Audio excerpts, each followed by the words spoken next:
Hey, what's up, everybody? Platform Disciple here, and today I am joined by a special guest, Chami, who is a avid Infinity Wars Rift Run player and also my brother. I think he's better than me at Rift Run, so point is, I think his opinions are valuable, and we're going to discuss today, first of all, the new campaign, which I failed to discuss when it came out, and some spoilers from the next set. So we're going to start with the new campaign. Any thoughts on that? Yeah. I thought it was pretty good. I think if they're gonna rework things, the campaign didn't really need it, but I like that now later on you use your own decks for things, and on a programming stance, imagine that the change to make it so they can add stuff is probably pretty big. I know they've got badges for each of the different things, like Academy, Campaign, and Rift Run, and Ranked. And right now, there's not enough Campaign to possibly get any sort of reasonable badge. Everyone's going to be walking out with the bronze or wooden one or whatever the lowest one is, unless they want to, mindlessly grind and easy. Yeah, so I think that the big target for the campaign was to make it so that they could add more stuff. So right now we're only looking at 4 factions in the campaign, and there are other 4 that I assume that they're going to add. But like you said, there's the campaign badge that you currently really can't get conceivably without, I guess. I don't know if you could just replay the campaign over and over and over, but that just seems kind of silly. Yeah.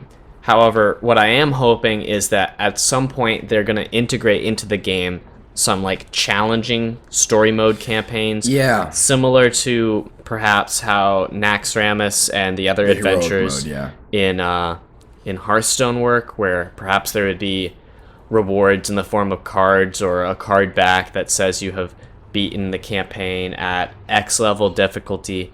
But anyways, it's a good way for them to release new content. I think the last thing I want to say about it is they added a few more dialogue lines. Yeah. Which was kind of nice for the people replaying it because it added a little something. But the most notable was that the sleepers of Avarak, did you catch that they were talking to each other? Yeah, that was pretty funny. So it was in forms of grunts, but it had like in parentheses actual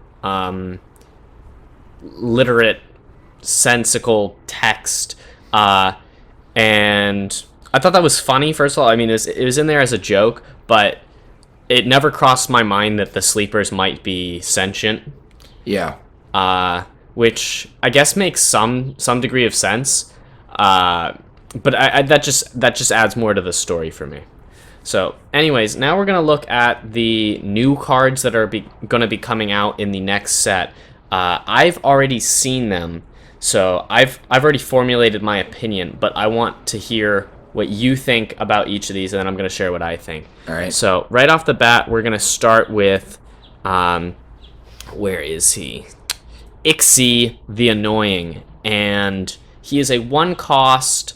1 morale, 2 purity exiles card. He's a 5/4, which is up to par with some of the best just body 1-drops. And if he is ever in your hand or command zone and he can be played for his cost, he will play himself and use up the amount of resources that he costs. And if he dies, he goes into your opponent's deck and his cost is increased by 3. So I want to hear what you think. So I want to grade on sort of 3 axes. One is, how does this card perform in Rift Run? 2 is, how does this card perform as a command zone card? And 3 is, how does this card perform in the deck? And, of course, just an overall opinion of the card. All right, well, immediately, the stats are the same as the 1 mana Flame Dawn drop. It's a 5/4 for 1. It has a lower morale cost of 1.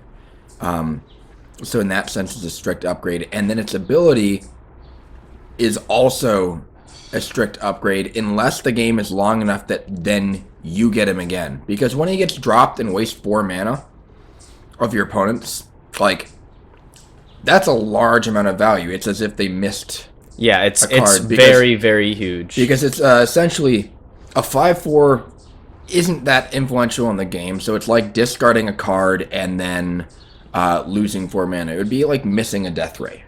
Yeah, it's even worse than that because I mean they don't get to choose when it happens. So let's say that they're playing Veror, and on turn 6 they're ready to mass death, and then they draw into this. Yeah. Although you would probably still play around the mass death because you don't know when Ixie's coming back for the opponent. That's the thing fair. that I was going to say, the major drawback is if the game is long enough that they get to play Ixie and it dies again, the 7 mana version will be crippling. Mm-hmm. All in all, it's a fun card and I like the art though. Yeah, we've actually got an animated version of the art because they've released animated versions of 2 of the arts. One is Ixie, and he is really disgusting. But my opinion on the card Ixie is, as a commander, it seems very, very good because there's nothing better you can do in double exiles on turn 1 other than perhaps discard some cards to set up for a card being played by the exile mechanic. And like you said, it chalks up to the 5/4 Flame Dawn, which I think is very good, especially for the exiles, because they don't have this kind of power in a 1-drop without, having to go through the process of discarding it. It's a unique character, so I think that's more of a reason to have it in your command zone, where your game plan is turn 1, this guy comes out into the assault zone. Oh, here's an interesting question. Let's say you're running 2 in your deck. What would happen if your opponent can play both? Opponent drew into both?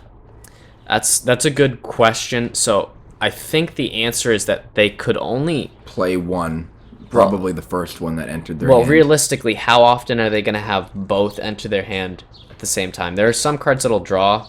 Like, for example, if they played, like, Candid or something that draws 2 cards, and both of them were How Ixie. about Pilgrimage Monk comes back that turn? And they draw 3. And they draw 3.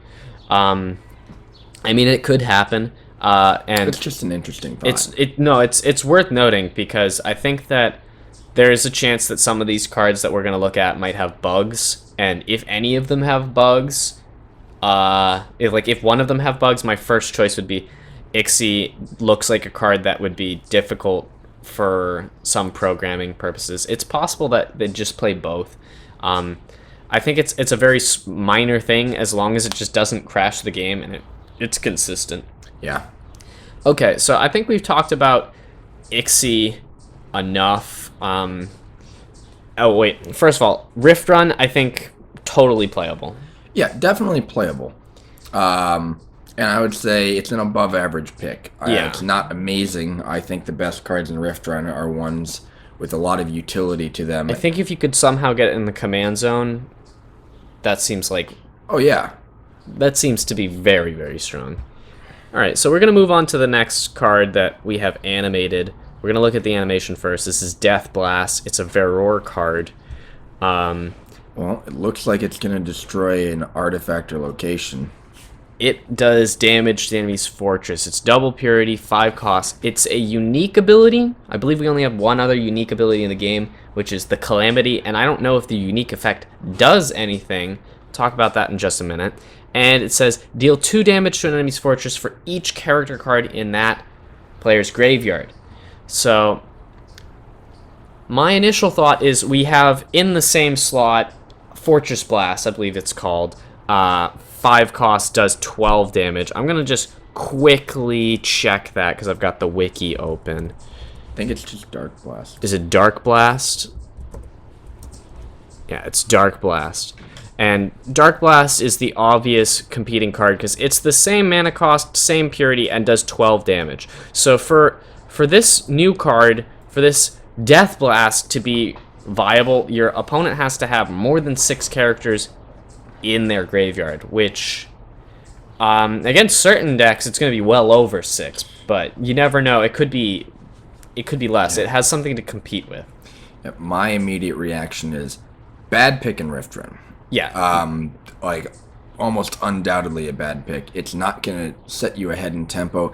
If you're running a rush deck, then maybe it would be good to finish someone off. But this is already double into Veror, which is generally Not going to be playing rushing. a control deck with Veror.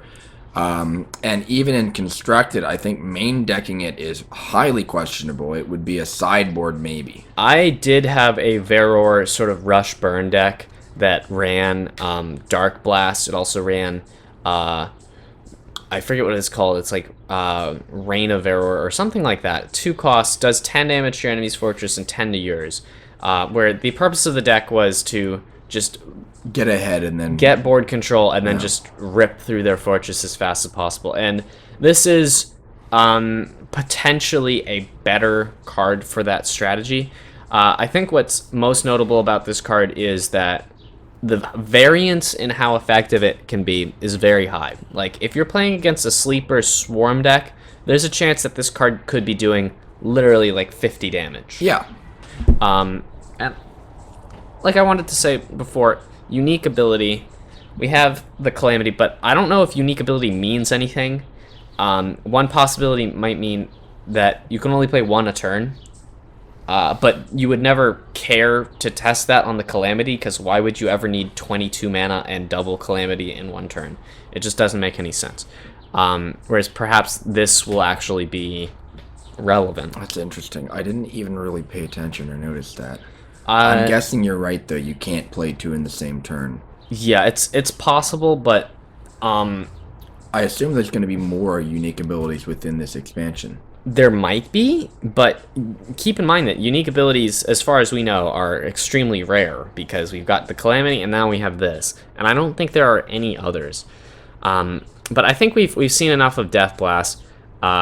We have no more animations for cards.